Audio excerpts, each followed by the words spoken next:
की या मतदारसंघामध्ये बदललेलं चित्र, बदललेलं काम ज्यांच्या नेतृत्वाखाली केलं ते माझे पार्लमेंटचे सहकारी आप्पा बारणे यांनी या भागाचं चित्र बदलवण्यामध्ये सिंहाचा वाटा उचलला। त्यांनी या भागामध्ये सगळी कामं केलेली आहे।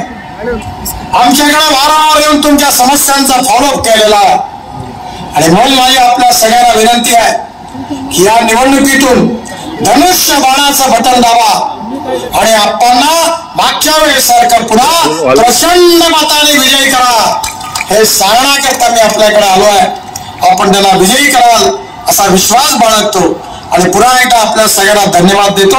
माझ्याबरोबर जोरात म्हणा, भारत माता की जय, भारत माता की जय, भारत माता की जय। नमस्कार। या देशामध्ये नरेंद्र मोदींचं पुन्हा सरकार येणार ही काळ्या दगडावरची पांढरी रेख आहे आणि ज्या हिशोबाने लोक जनसमर्थन देत आहेत,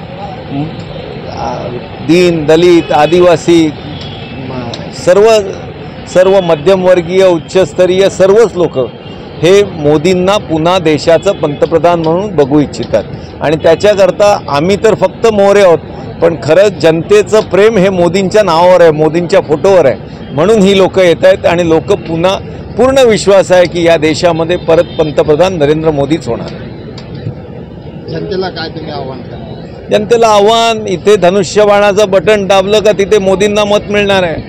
आपण आपलं मत हे बहुसंख्य आणि बहुमतांमध्ये असलेल्या आप्पा बारणेंच्या पारड्यात घालणार का विरोधात जो येणारच नाही आहे। आप्पा बारणे किमान 2 लाख अधिक मतांनी येतील हा पूर्ण ठाम विश्वास आहे आणि म्हणून लोक पूर्ण मोदींच्या मागे आहेत आणि पुन्हा देशाचे यशस्वी पंतप्रधान नरेंद्र मोदी होतील आणि माझा भारत देश विश्वामध्ये सर्वप्रथम राहील हा विश्वास प्रत्येक भारतवासियांचा आहे आणि ते भारतवासीय आज आप्पा बारणेंच्या रूपाने आमच्या मागे आहेत। धनुष्यबाणाला सर्व मत देणार आहेत, जिंकवून आणणार आहेत। येणाऱ्या 13 तारखेला या मावळ लोकसभा मतदारसंघाचं मतदान होतं आहे आणि या मतदानाच्या माध्यमातून या क्षेत्रातली जनता ही खूप मोठ्या प्रमाणावरती जी विकासापासून वंचित राहिलेली होती अशी या उरण विधानसभा मतदारसंघातली जनता यांनी गेल्या 5 वर्षामध्ये मोठ्या प्रमाणात झालेला विकास पाहिला। आप्पा बारणेजी गेल्या 10 वर्षामध्ये सातत्याने या क्षेत्रासाठी प्रयत्न करतायत। त्याच्यातले अनेक महत्त्वाकांक्षी प्रकल्प, मग त्याच्यामध्ये अटल सेतू झालेला आपण पाहिला, उरणपर्यंत झालेली रेल्वे आपण सगळ्यांनी मिळून पाहिलेली आहे, त्याचबरोबर JNPT जाणारे मोठे म्हणजे 12 पदरी रस्ते, खरं तर 6 पदरी पण ते 12 पदरी एकूण रस्ते आपण झालेले पाहिलेत।